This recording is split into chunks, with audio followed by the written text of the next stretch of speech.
Want to know which WordPress version your site is running? Today, I'll show you a quick and easy way to check it. Don't forget to like and subscribe for more WordPress tips. First, log into your WordPress admin dashboard by going to yourwebsite.com/wpadmin.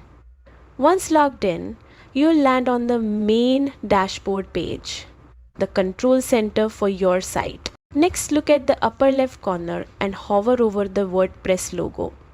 A drop-down menu will appear. Click About WordPress from this menu.